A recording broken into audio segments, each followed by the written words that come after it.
Well, first of all, the cases that are pending before the Court of Justice in the ISU case and the ESL case are of course of extreme importance, potentially.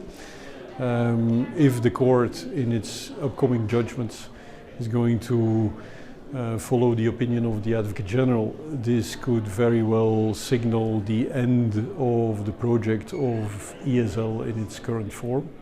However, if the court rules in favor of ESL, this would arguably, in my opinion, be the most important intervention of the court in sports matters since Bosman, and it would then have potentially profound implications for sports governance, not only in football but also in other sports. The crucial issue at stake in this case, in my opinion, is the toxic mix of virtually unlimited regulatory power and economic power in the hands of the sporting federations, UEFA and FIFA. And the question is whether this, in the current situation, is still tenable under competition law. These cases are complex because there is no straightforward answer. The treaty provisions are do not provide a straightforward answer in this regard. However, I think that there are some interesting precedents in the case law of the Court of Justice which can be extremely helpful.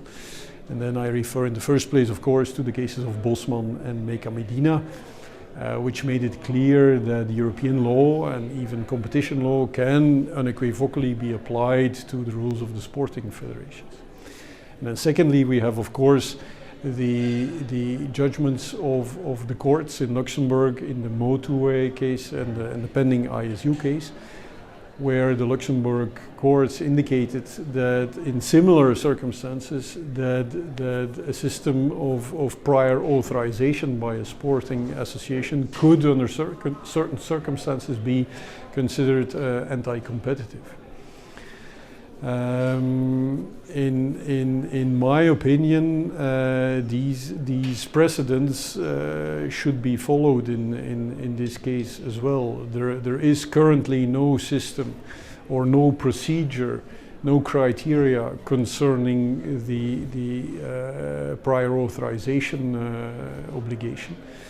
And we need to put this in place. There needs to be a procedure that is clear and transparent, objective, non-discriminatory, and provides for a possibility of review in case of a rejection of a request for authorization.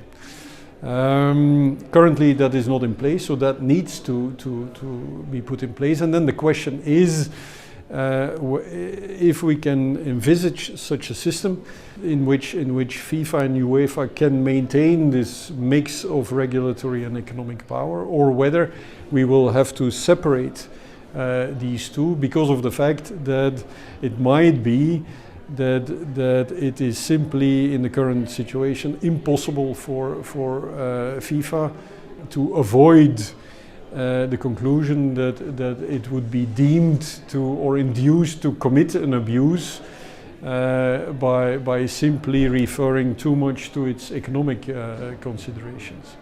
Also, the sanctions regime, in my opinion, risks being considered disproportionate. Sanctions imposed on players for national teams or for clubs not being able to compete anymore in national competitions, in my opinion, go too far. We are in a context that concerns the possibility to organize competitions, European club competitions. When we talk about national teams, when we talk about national competitions, that is a completely different relevant market, in my opinion. So all in all, I am looking forward to the judgments of the court. We have heard from the hearing and we have seen from the Advocate General that all the intervening governments and the Advocate General seem to go in one direction. favoring the position of UEFA. I am of the other opinion, more or at least more balance, and I wish the court a lot of wisdom in reaching its verdict.